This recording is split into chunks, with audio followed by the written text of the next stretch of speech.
Futebolaço, eu sou o Dieguinho. Bom, galera, tá entrando no ar a nossa primeira edição desta terça-feira, véspera de jogo do Vascão da Gama, mas como sempre recheado aí de informação para vocês. Então já chega deixando o like no começo do vídeo que ajuda bastante. Se for a sua primeira vez aqui no canal, seja muito bem-vindo à família Futebolaço. É um prazer poder produzir conteúdo para você todos os dias. Se quiser comprar camisas antigas do Vascão da Gama, entre em contato com a gente lá na lojinha do Futebolaço no Instagram. A gente envia para todo o Brasil. Inclusive, a gente pode estar adquirindo aí a sua camisa também, desde que seja original, esteja em bom estado.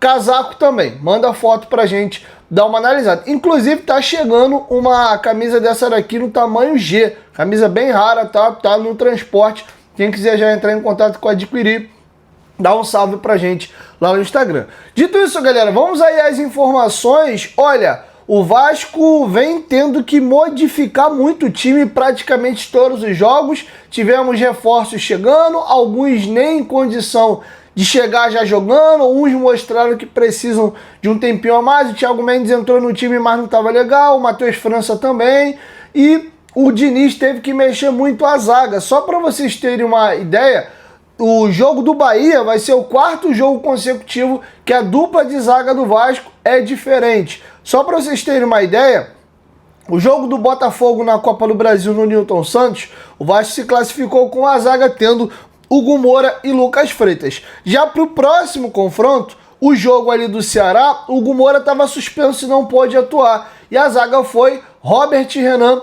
e Lucas Freitas. Robert Renan jogou muito bem contra o Botafogo, fez ali a sua estreia e se credenciou para pedir uma vaga no time. Como o Hugo ficou fora, o Diniz meteu 2 canhotos e foi para cima. E o Lucas Freitas tomou o 3º cartão amarelo nesse jogo do Ceará e ficou fora do jogo com o Flamengo. E isso oportunizou o quê? O Cuesta se candidatar para ser o titular. Ele entrou durante o jogo do Ceará e foi bem. Inclusive, o próprio Renan tomou uma pancada do Barros na partida, teve que sair, e o Lucas Oliveira, que vinha sendo aí uma das últimas opções do time, entrou e fez um partidaço, e vou trazer números inclusive para você. Entrou como volante no jogo do Ceará e se credenciou. E pensando no jogo do Bahia amanhã, de novo o Diniz não pode repetir a zaga, já que o Robert Renan, pela pancada na cabeça, vai ser obrigado a passar pelo protocolo de concussão da CBF e fica pelo menos 5 dias em observação sem poder atuar. Então tá fora do jogo. E o Lucas Freitas, que estava suspenso contra o Flamengo, está à disposição, então deve formar a dupla de zaga aí ao lado do Carlos Cuesta. Então, pelo 4º jogo consecutivo, o Vasco vai ter uma dupla de zaga diferente. E o curioso, desde que o Diniz assumiu o Vasco, vai ser a 9ª formação de zaga que vai a campo sob o comando do treinador. Olha a importância de se ter elenco. E aí eu vou trazer para vocês aqui quais foram as 8 duplas de zaga que já foram a campo, já sabendo que a 9ª vai ser Carlos Cuesta e Lucas Freitas, que nunca atuaram juntos. A gente sabe a importância do entrosamento, principalmente de zagueiro, né, cara? Eles são a última linha ali, meu irmão. Falhou ali, o atacante, o meia, o ponta, o lateral, seja lá quem for, já sai na cara do goleiro. Vamos aqui às 8 formações em ordem das que mais jogaram. A dupla que mais jogou, ou as duplas que mais jogaram sob o comando do Diniz, foram 2 empatados com 7 partidas. João Vitor e Lucas Freitas foram titulares juntos em 7 oportunidades e Hugo Moura e Lucas Freitas também foram titulares juntos em 7 oportunidades. A terceira, dupla de zaga que mais atuou, jogou 4 jogos. Foi João Vitor e Luiz Gustavo. Bem no começo, o Luiz Gustavo foi ganhando sequência com o Diniz e de repente o Diniz tirou o garoto do time e não usou mais. Aí nós tivemos João Vitor e Maurício Lemos fazendo 2 jogos, João Vitor e Hugo Moura fizeram 1 jogo, Maurício Lemos e Lucas Freitas fizeram 1 jogo, Robert Renan e Lucas Freitas, que foi o jogo do Ceará, 1 jogo, Carlos Cuesta e Robert Renan, 1 jogo, que foi o jogo do Flamengo. E aí teremos a estreia da dupla de zaga Carlos Cuesta e Lucas Freitas na quarta-feira contra a equipe do Bahia. E aí eu quero te ouvir, qual é a sua dupla de zaga favorita e dessa lista aqui, qual foi a que mais te deu calafrios? Eu sei que tem uma galera que pega muito no pé do João Vitor, mas eu não sei se João Vitor e Freitas foi a pior, não. Eu acho até que naquele momento, sem as contratações, era a melhor ou a possível, né? A melhor zaga ou a menos pior que a gente tinha no momento. E o curioso, o Lucas Freitas era um pouco questionado ainda quando jogava ao lado ali do João Vitor. Desde a saída do João Vitor, o Lucas Freitas se firmou de uma maneira absurda no time. Ele passou a jogar muita bola do lado do Hugo Moura e manteve o desempenho jogando bem ali ao lado do Robert Hernan. Agora vai jogar ao lado do Carlos Cuesta. Dá até uma dorzinha no coração ter que botar o Freitas no banco aí para o possível retorno do Robert Hernan contra o Cruzeiro no final de semana. Então, será que o João Vitor atuava ali um pouco abaixo e comprometia o Freitas, ou era uma questão individual do Freitas que ele foi se condicionando e melhorando? Fato é que hoje o Vasco tem 3 bons zagueiros no elenco, e se o Lucas Oliveira conseguir realmente dar a volta por cima e manter a atuação do jogo do Flamengo, ele pode ser a 4ª opção de zagueiro do elenco, e dá para dizer que o Vasco tem ali uma zaga diferente de bem pouco tempo atrás, uma zaga segura. Detalhe que a gente também tem o Hugo Moura, que eu particularmente gostei muito de ver ele jogando como zagueiro. Eventualmente precisou o Hugo, vai ser o zagueiro, eu tô zero preocupado. Ele pode errar, pode falhar, como qualquer jogador. Mas eu sinto segurança com o Hugo Moura jogando na defesa, apesar de preferir, de fato, ele jogando na dele de volante. Então a gente começa a dar uma cara bacana. E aí vou fazer uma provocação aqui a vocês. É cedo, é precoce, a gente precisa ver mais vezes, porém, não estou dizendo que é e nem que vai. O que eu vou dizer agora aqui é que pode.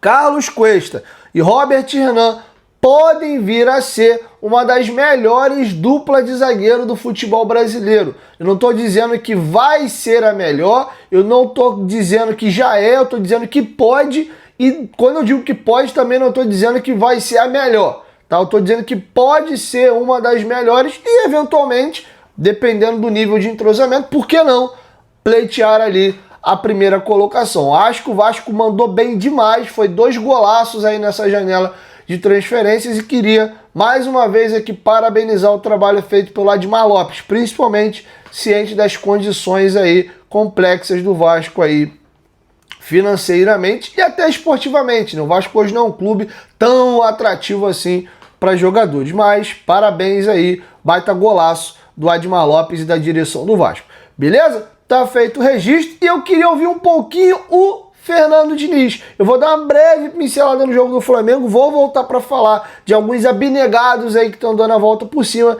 e vou fechar com um assunto importante aí de extracampo. Antes, lembrar vocês que a GolCase é nossa parceira no canal Futebolaço. Quer comprar produtos oficiais e licenciados do Vascão? É lá, capinha de celular, comprando a primeira, a segunda sai de graça. São várias estampas, dá uma olhadinha no site que com certeza alguma vai te agradar. Pode ir, gosta de um copinho para tomar um negocinho, um refrigerante, uma bebida alcoólica, água, não importa. Vai na GolCase e escolha os nossos famosos copos térmicos. Tem uma infinidade absurda, tem esse copão de 1 litro e 120, tem de 470 ml com várias estampas, tá? Não são apenas essas daqui, esse aqui tem canudo, tem a tampinha também, você pode tirar e usar normalmente como outro. Pô, Dieguinho, preciso de garrafa, cara, preciso me hidratar, pô, manter a minha gestão de água, ó, 500 ml, 700 ml, e a nossa garrafa modelo Fresh tem 2 tamanhos, 950 ml, mas temos ela também de 650. Não são apenas esses produtos,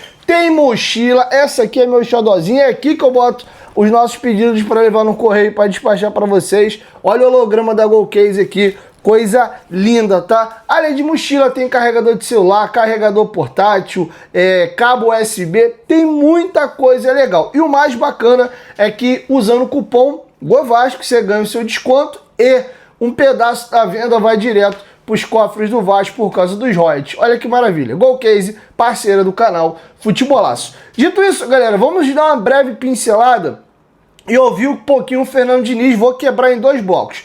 Primeiro, eu vou ouvir o Diniz falando um pouquinho aí ainda da partida. Ele vai falar ali o que ele achou do resultado e ele vai comentar o momento do Vasco. O Diniz, e eu assino embaixo, diz que a pontuação e a posição do Vasco na tabela não condiz com o desempenho que o Vasco vem tendo no ano. E um outro questionamento importante, que eu também concordo com o Diniz, é de que o Vasco conseguiu encurtar a distância para os hoje principais times a nível técnico do futebol brasileiro. Deu para ver muito claramente no jogo contra o Flamengo que o Flamengo é favorito, tem mais time, ok, mas já não há aquele abismo que havia entre outros jogos. O Flamengo é melhor, a cada 10 jogos o Flamengo vai vencer mais jogos do que o Vasco, porém o Vasco hoje tem condição de competir, jogando duro, jogando com vontade, é um time em formação.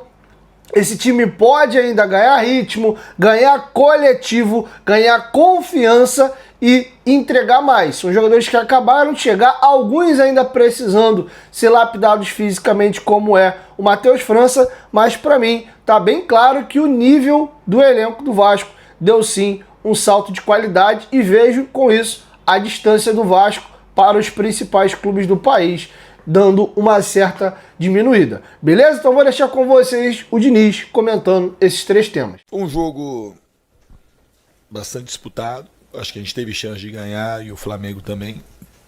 Talvez aproveitar um pouco melhor as chances que a gente teve. Mas a gente teve chance de ganhar e chance de perder. Foi um jogo que acho que o resultado de empate foi o mais justo. O time tem... A pontuação que a gente tem no Brasileiro não condiz com o que o time produziu. A gente deixou pelo menos uns 8 pontos muito claros. Que a gente pode colocar aí o Ceará, o Grêmio, o próprio Inter, que a gente estava com os resultados na mão e a gente acabou cedendo. Hoje é um jogo emblemático porque é um clássico e o maior rival. E é um time multimilionário que tem vários jogadores de seleção. Você tira um de seleção e bota outro. E o time conseguiu competir em determinados momentos, se impor. Quando o Flamengo se impôs, a gente conseguiu se defender bem. E isso só reforça que o time é capaz de fazer grandes jogos e disputar contra qualquer time. Foi assim contra o Flamengo, foi assim contra o Botafogo também. Eu acho que a gente já está tirando essa diferença desde que eu cheguei aqui. A gente jogou com os times aí que estão na frente. A gente não. Eu tenho por característica de o Vasco, para mim, é um time. Vai deixar de ser campeão brasileiro? Não. A gente está lá na parte de baixo, né?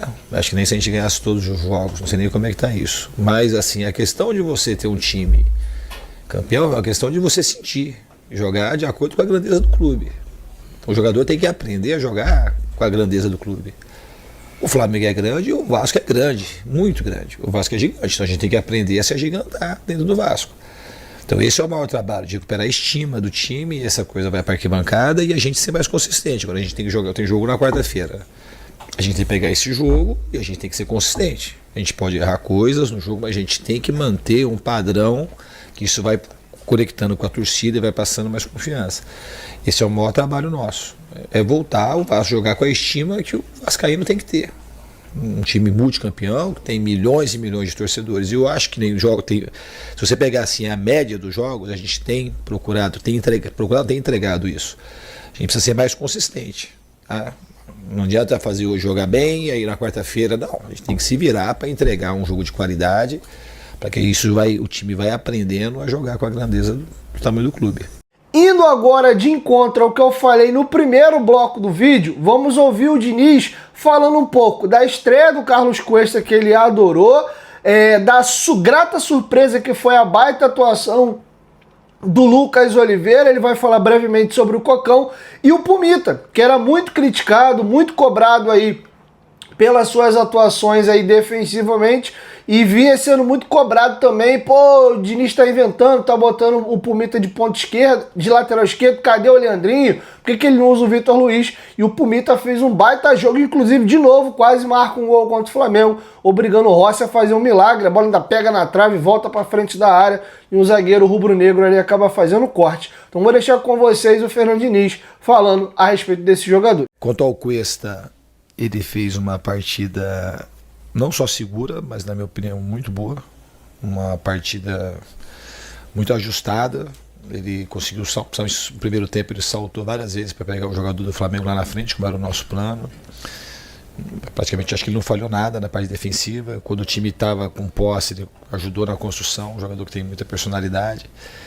E foi um acerto grande, tanto ele quanto o Robert Renan na janela, que a gente sempre estava aquela pressa para contratar e a gente sempre, com pouco dinheiro, a gente conseguiu fazer boas contratações na janela. Eu vou falar de um jogador que vocês vão perguntar, não sei se vão perguntar, mas hoje assim, a partida que tem que ser mais enaltecida para mim é a do Oliveira. É um jogador que estava há muito tempo sem jogar, extremamente questionado, desde que eu estou aqui. Jogou, marcou o Bruno Henrique, não perdeu um lance, marcou o Pedro, não perdeu um lance, jogou amarelado o segundo tempo inteiro e contribuiu muito. Então é um jogador que está treinado, é um jogador capaz, é um jogador que hoje mostrou e deu um bom sinal para todo mundo.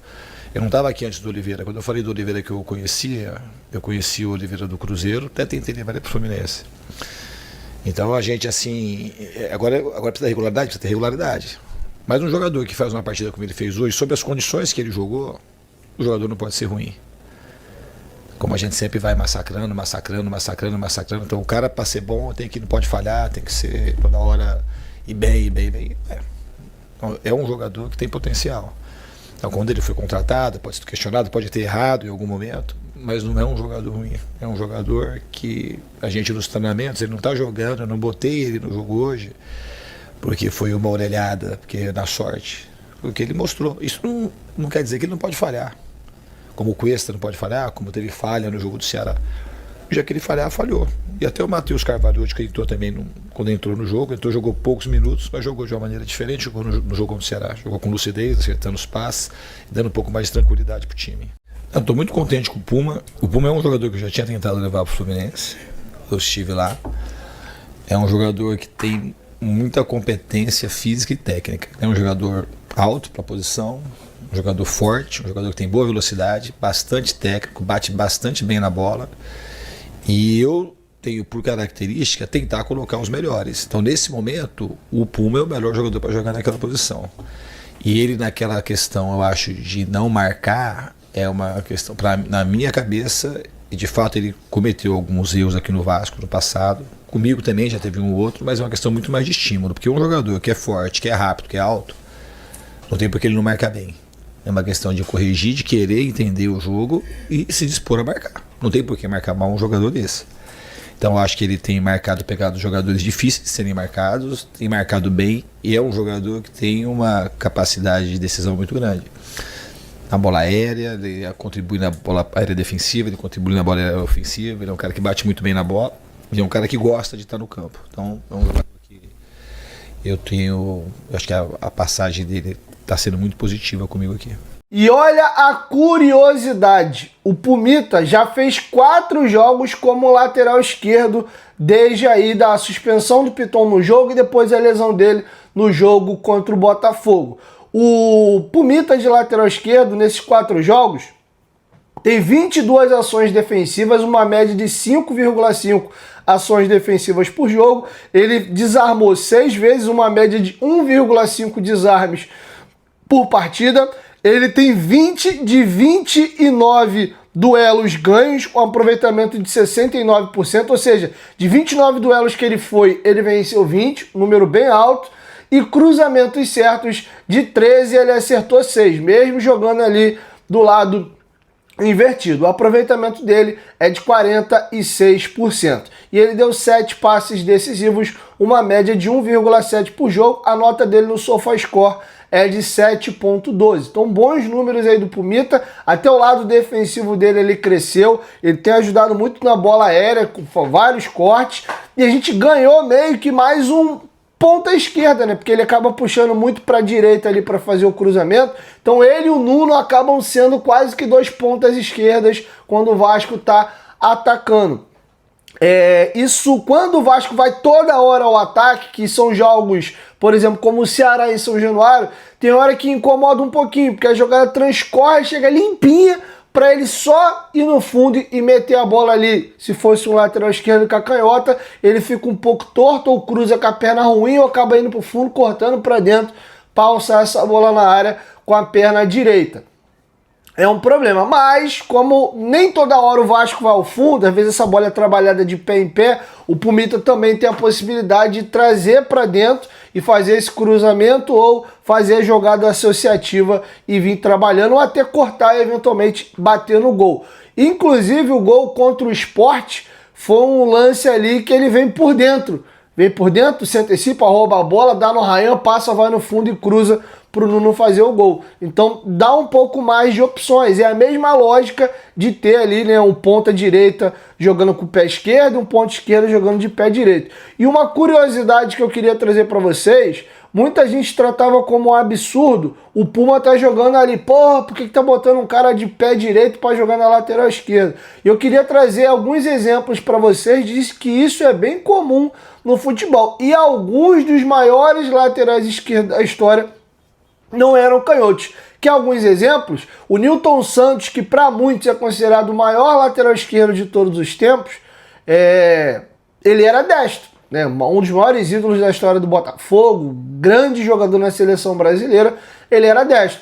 Um dos maiores ídolos da história do Flamengo, o Júnior Capacete, grande lateral esquerdo do Flamengo, e na reta final da carreira foi jogar de meia, volante às vezes, o Júnior também era destro, mas jogava de lateral esquerdo, tanto na seleção como no Flamengo. O Marinho, que jogou pela seleção na Copa de 74, jogou no Botafogo, jogou no São Paulo, era outro grande lateral esquerdo, mas que de origem tem a sua perna direita dominante. A seleção da Alemanha, que foi vice-campeã da Copa de 2006 foi vice-campeã da Copa de 2002. Corrigindo aqui, passa uma borracha. A seleção da Alemanha, que foi muito bem na Copa de 2006, tinha um jogador que é um dos maiores laterais direitos da história da seleção alemã, jogando na lateral esquerda, sendo um cara destro, Philipp Lahm. O Lahm, quem lembra dele já mais pra frente, o Lahm jogou até mais pro fim da carreira de volante, mas o Lahm era lateral direito, né? E acabou jogando a Copa de 2006 como lateral esquerdo. Pegando exemplos mais recentes, o João Cancelo, jogador de Bayern de Munique, Manchester City e grandes outros clubes na carreira, o João Cancelo é destro e joga várias vezes de lateral esquerdo. Trazendo para o futebol brasileiro, e vou pegar uma grande atuação, Vasco e Fluminense no Maracanã. Foi decidido com a paulada do Guga de fora da área. O Guga foi talvez o melhor jogador em campo naquela partida, e é lateral direito, mas jogou contra o Vasco na lateral esquerda e fez um grande jogo. Fez um golaço de fora da área, até repreendeu o Ryan. Quando o Ryan meteu o gol ali, foi provocar a torcida do Fluminense. E aí quando o Fluminense vira e ganha o jogo, ele provoca de volta e tal. E é um cara que é destro e direto, tanto com o Renato Gaúcho como com o Diniz, ele atua na lateral esquerda ali por uma deficiência que o Fluminense acaba tendo eventualmente. Então isso é mais comum do que algumas pessoas acreditam. O questionamento que eu acho que a gente tem que fazer é por que o Fernando Diniz prefere improvisar o Puma na lateral esquerda, e já que ele jogou bem esses jogos, dá para dizer que foi um acerto. Por que que ele prefere improvisar um lateral direito na esquerda ao invés de usar o Vitor Luiz, o Riquelme, que nem relacionado é, e o Leandrinho?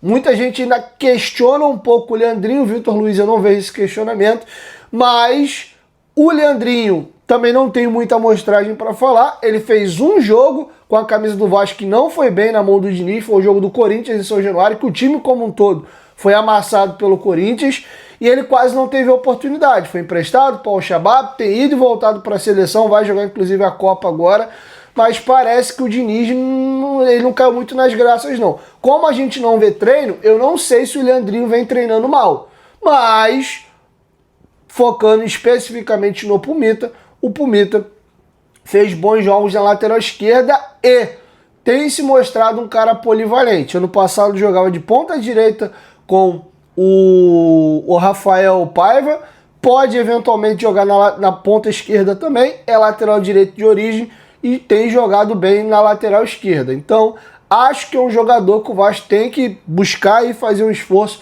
para renovar. Lembrando que a gente, semana que vem, já entra em outubro, novembro e dezembro. O Puma está 3 meses de acabar o contrato, ano que vem é ano de Copa, o Vasco tem que usar muito o trunfo do Diniz na mão, de convencer ele ali, de repente tentar reduzir um pouquinho o salário, mas acho que seria importante para o Vasco, pensando em elenco, a gente ter o Puma dentro do time. E detalhe, o Diniz, quando fala do Pumita, eu concordo, em tese, esquece o desempenho que ele vinha tendo, e o Puma era irritante mesmo na marcação, isso é fato.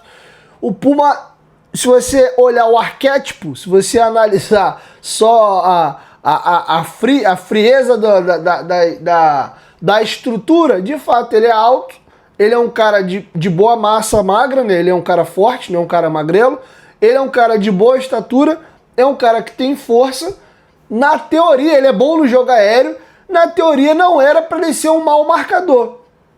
Então eu acho que é mais uma questão de orientação e talvez até de força de vontade do que de fato algo que não tem jeito, ele é assim, ponto. É diferente de um cara que é lento e você achar que isso é um grande problema. O cara que é lento, ele pode melhorar alguma coisa, mas ele não vai sair de lento para veloz. E nem um cara de... Pode até acontecer o contrário quando o cara envelhece, né? O cara deixar de ser muito veloz e perder velocidade. Mas no caso dele, aprender a marcar é até mais fácil do que aprender a atacar, a jogar, a desequilibrar, a driblar. Eu acho que do meio para frente ele é um avião. Ele é taco a taco com o Piton no cruzamento, se não for até um pouco melhor, mas finalizando eu ainda acho ele melhor do que o Lucas Piton. E o Piton também tem bastante problema defensivo. Acredito eu também que com a entrada do Carlos Cuesta e do Robert Renan, que são zagueiros de um nível melhor, e com a cabeça da área mais bem protegida com o Hugo Moura e com o Cauã Barros, principalmente com o Cauã, eu acho que defensivamente o time também fica um pouco mais sólido e a coisa chega um pouco mais mastigada para a última linha. Os laterais e zagueiros, com o time mais bem protegido, eu acho que você sofre menos, estando menos exposto, mais bem protegido, você também atua de maneira um pouco melhor defensiva. Então acho que é um conjunto de fatores, mas queria elogiar o Diniz aqui. Duas improvisações que ele fez, que ao meu ver, acabaram se provando com o passar do tempo que foram acertos. O Hugo Moura tirou o Vasco de uma furada enorme, não tinha zagueiro, e ele empurrou o Hugo para ali com muita desconfiança e foi um acerto até chegar aos reforços. O Hugo deu conta do recado, foram 7 jogos como zagueiro, beleza? E o próprio Puma, nessa ausência do Piton, quebrou bem o galho ali também na lateral esquerda. Então tem horas que valem as críticas ao Diniz, uma crítica para mim que é corretíssima, e o Diniz tem dificuldade de aceitar essa crítica construtiva, ele demora um absurdo para mexer, às vezes tá na cara que os caras já entregaram os pontos, estão mortos em campo, ele não tira, e essa forçação de barra e quase que impossibilidade de se tocar no Pablo Verratti. E isso, para mim, são os dois calcanhares de Aquiles dele. Essa forçação de barra, às vezes, com o Verratti e a demora nas trocas. As escolhas e as opções dele de botar fulano, ciclano, eu acho que ele tem errado pouco. E outro detalhe, importante também, o Diniz se caracterizou muito no Fluminense e no São Paulo de ser um treinador que pegava jogador nota 5 e fazia ele virar nota 7, pegou um cara nota 6 e fazia ele virar nota 8, um cara nota 8 vira nota 10, e ele começa a fazer isso no Vasco. O Hugo Moura evoluiu muito, é mais jogador do que era quando ele chegou, apesar dele já ser um bom jogador, mas agora foi acrescido a ele a polivalência. O Hugo agora é zagueiro e volante. O Barros, que até já estava bem na Série B, mas uma coisa é Série B, outra coisa é Série A, o moleque está muito bem na mão dele. O Ryan, que tinha muito torcedor do Vasco que queria ver ele pelo avesso. Inclusive tem aquela cobrança no CT que ele foi xingado, hostilizado lá e tal. O Ryan hoje é o jogador sub-20 mais valorizado do futebol brasileiro. Então a gente vê alguns jogadores que já não rendiam tanto que na mão dele se recuperam. O próprio Puma era um jogador que estava meio que escanteado, estava meio que colocado de lado e hoje virou um coringa da equipe. O Léo Jardim melhorou numa coisa que ele não fazia, que é jogar em linha alta. Contra o Botafogo, então, foi uma enormidade. O Botafogo lançava a bola no fundo, o Léo Jardim saía lá em cima para cortar de cabeça, chutar para lateral. Ele ainda tem uma deficiência grave para mim, que é a questão dos cruzamentos, ele sair do gol. Às vezes ele não sai, às vezes corta a bola que dá para encaixar. Isso é uma deficiência que ele ainda tem. Mas o jogo dele com o pé e essa questão de dar uma de Neuer, jogar adiantado como líbero, ele acresceu ao jogo dele e deu uma melhorada. Só que eu não vi crescendo de rendimento na mão dele foi o Verratti. Enquanto o Tietchan mesmo, na mão dele deslanchou, na mão do Carille ele inclusive era banco várias vezes, mas o Jair também ele conseguiu recuperar, infelizmente teve a lesão. Então acho que é questão de tempo do Vasco encaixar de vez o time, solidificar as peças e os reforços também, e o Vasco começar a ser um time de meio de tabela para cima. Não sei se vai dar tempo ainda nesse brasileiro, mas se manter o time para o ano que vem, mantendo o treinador e fazendo um trabalho de maneira linear do início para o final do ano, eu acho sim que o Vasco tem um elenco bem interessante e pode ser uma surpresa aí no futebol brasileiro.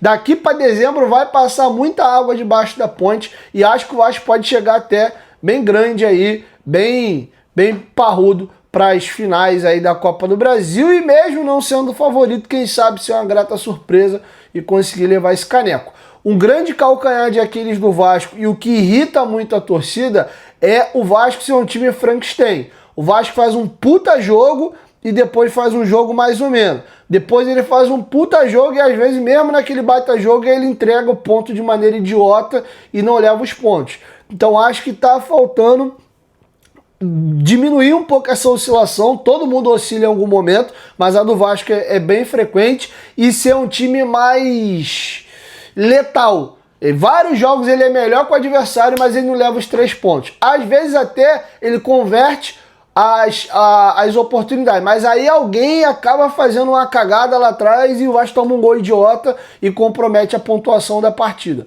Então eu acho que a gente está num caminho muito bom. Concordo que a pontuação e a posição do Vasco não condiz com o elenco que o Vasco tem, nem com o que o time desempenha. E de verdade, diferente de outros anos, eu tô falando por mim, você em casa tem o direito de ser do jeito que você quiser ser, eu não tenho ficado preocupado, meu Deus, a gente vai cair. Eu não tô preocupado, de verdade, não tô. Eu vejo o Vasco, o que me preocupa um pouquinho essa sequência agora de jogos é bem braba, mas se o Vasco passar bem, a tendência é daqui a pouco ele já se livrar, né, do pelotão de cima e ter jogos mais acessíveis e terminar o campeonato de uma maneira melhor, beleza? Então é isso, assim eu fecho com vocês a nossa primeira edição. O vídeo acabou ficando até um pouco grande, não era nem a ideia. Mas enfim, bastante análise, bastante opinião. Espero que você tenha gostado. Se for sua primeira vez no canal, se inscreva aí, é um prazer produzir conteúdo para você. Você inscrito antigo aí, porra, faz a honra da casa aí, deixa o like, se inscreve aí, comenta para ajudar no engajamento, beleza? Beijo no seu coração, saudações vascaínas e até a próxima edição. Tamo junto.